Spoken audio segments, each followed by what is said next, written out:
again, everybody. Welcome to Drive Time, brought to you by Auto Driveaway. My name is Kevin Riley. I am really excited today because we are a special treat for everybody. We are joined by President and CEO of Auto Driveaway, Rodney Ruth. Rod, welcome to the program. Glad to be here, Kevin. Thank you so much for joining us. I'm looking forward to this time to just kind of pick your brain a little bit. Love to start with how how you got to leading the organization. You've been here a while, I know, but tell us a little bit about your background. Yeah, I've been here. I'm going on 19 years now, but my path to Auto Driveaway was probably not your traditional path in the logistics area.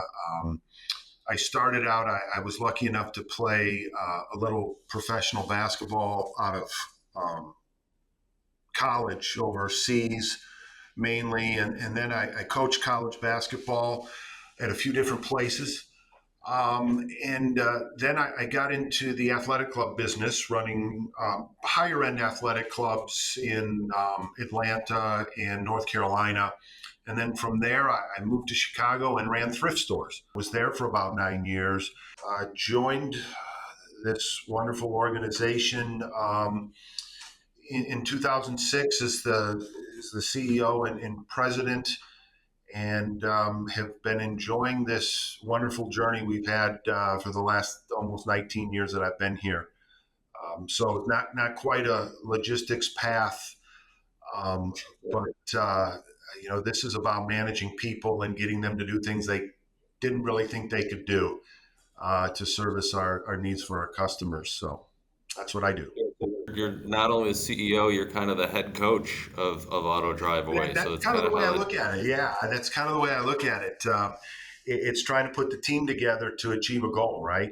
And the goal is to move these vehicles safely from point A to point B for our customers, and then provide all the necessary accoutrements, if you will, the detailing and the service that they need. So when the end user gets it, it's as new as possible. So yeah, it's kind of like the head coach. certainly probably the tallest CEO in the transportation logistics space. I can't believe any other organization has a taller CEO. Yeah, when I go to conferences and things like that, and people want to know, and I'm supposed to meet somebody that I haven't met for the first time, I say, well, just look for me because I'm 6'8" and I stand above the crowd. I think Ryan, our business development leader, he's close. He's like 6'3", 6'4", so he's pretty tall. But yes, I'm pretty much the tallest person in this industry. So I'm easy to spot in a crowd, that's for sure. Right, exactly. Well, let's talk a little bit about the organization that you lead and the organization that you've really built here and what makes it, in your opinion, so unique and special, and makes you so passionate about it. Well, it's simple. And it says it on the wall right behind you. The first three words: people-centric. We are an organization of people. Most companies are trying to figure out how to minimize people, automate things, and we do that. But we do that in efforts to free up our people to be creative, think on their feet, and provide the service necessary for our customers. So what is unique about our organization is we start with our people internally first and make sure they're trained well, make sure they have enough autonomy to make decisions out in the field by themselves, and then combine that. So we have independent thinking people in our organization on the outside, but we combine that with a system that's interdependent. That creates a great formula for our customers to get what they need. The uniqueness about our business isn't the fact that we move vehicles safely from point A to point B. Is this we do it with a tremendous group of people throughout the organization. So, in your experience as a coach and now as, our head coach, if you will, how do you, what are those skills that you've learned over time and brought to the table to make the team so effective, right? You have people, we have people all over the country. We have people, from various different backgrounds. Some are in, smaller offices with maybe two or three people. What is it about the culture here that allows people to be successful? Well, Part of it is you start with a core group, right? You start with a core group with knowledge, um, and build upon that. And when I came to Auto Driveaway, the organization was a little bit different. We were a franchise group, and we're no longer that. But there was some good core people here that had enough knowledge about moving cars from point A to point B. Then you start surrounding them with people that are willing to work, willing to buy into the goal of moving these cars collectively, um, and that teamwork. Um, and once you get people like that, it kind of starts. Then it's like a snowball. It kind of starts rolling down that hill, and people want to join the organization. And when they get here, they feel that they're a part of something and actually accomplishing things, and not just by doing the work, but also providing the ideas. As people know me in the organization, I kind of like to talk, but strangely enough, I listen too. And listening is part of being a coach or being a leader. Listening to the people in the field because they do the work. We're very conscious here, especially at the corporate office, that top down pushing things down is not necessarily the best way to do things. Sometimes it's necessary. Sometimes there's certain things, but if you're constantly doing that, the team doesn't feel that they're part of decision making. They don't feel that they're part of the creation of what Auto Driveaway is today. And so we were very cognizant of not pushing things down and trying to get. Not all decisions are made by committee, but they're made with everybody in mind. That's for sure. So you touched a little bit about kind of the structure of the organization, and you mentioned the franchise model.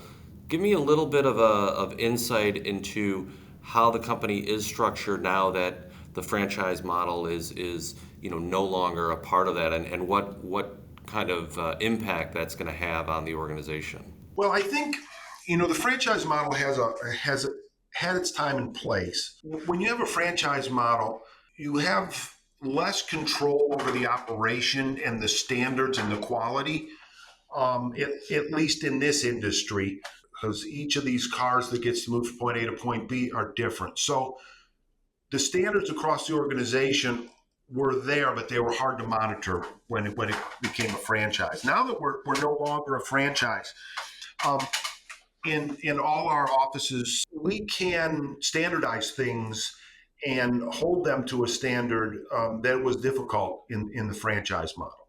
Now that we're all corporate owned is definitely more conducive to teamwork because they're in it for the greater good rather than their own individual location. It just makes all the difference in the world because they work together now much better than we did in the past. So it's been a gradual progression to that. And you can see that in the growth of the company. You can see that in the quality of our customers, the quality of the services that we provide. You can almost see as we gained offices, locations, the quality of everything we've done increases tremendously. So, a pretty diverse product offering under the Auto Driveaway umbrella without getting into each of the different business lines, drivers on demand, vehicle transport, truck transport. Maybe just give me an overview about how we as an organization are able to serve so many different types of customers and how we focus on each of those three areas to make sure that we're delivering what is needed specifically for each of those segments. Well, I think that's been an evolution and is a key to our growth. It goes back to how we work with our internal team as we listen. The key to growth is to eliminate the word no. And the more times we can say yes, the more times we can give our business development and our marketing team great stories to tell, great visions of all of our divisions, that produces growth, slow, steady, profitable growth. So eliminating the word no is kind of our goal. Sometimes it's necessary, but eliminating that word by training, by technology, by product service offering, by increasing our driver pool, that the more drivers we have with capabilities, the more we can say yes to customers, yes, we can do that, and confidently provide the service that they need. I would agree, and I think it's so interesting for a company that's been around for more than 70 years. We're continuing to evolve, right? I think a lot of people don't realize that, Auto Driveaway was really the first organization to do this. Talk about a little bit about that history and the kind of responsibility, I guess, that you hold for a company that has been around for. Yeah, it's very interesting. You come into a company, I've been here, 19 years, so it was quick math, 53 years old when I got here, and you're like, wow, we've been doing this for such a long time, since 1952. Um, how can how can we get better? How can my first thought was, let's come in and not mess it up, right? Because we have to have this legacy continue.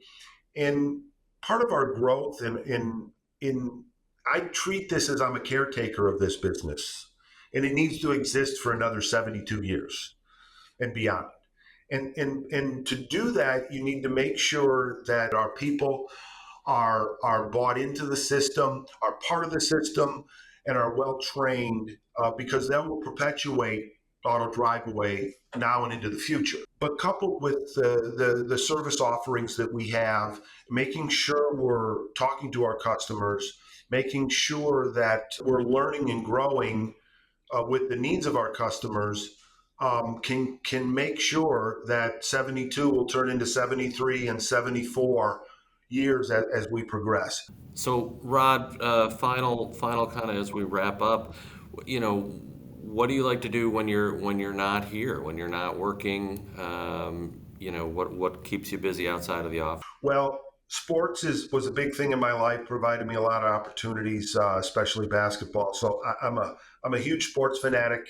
I do watch a lot of sports. I can no longer play. My mind says I can still play, but my body says no.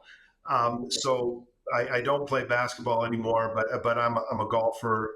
I like to be competitive on the golf side. In the summers, that's pretty much takes up my time. I also I'm a mountain biker and a road biker, so I try to do that as much as I can as well. So staying active keeps the mind active, keeps everything active, and then keeps me able to come in here and help lead the team. So. Yeah, no, absolutely. Well, thank you so much for sharing not only your story but your insight to the organization. It's always great to hear from the leader about where the company's going and your vision for the future. So I really appreciate you taking the time to spend with us today. Thanks, Kevin. It's been great.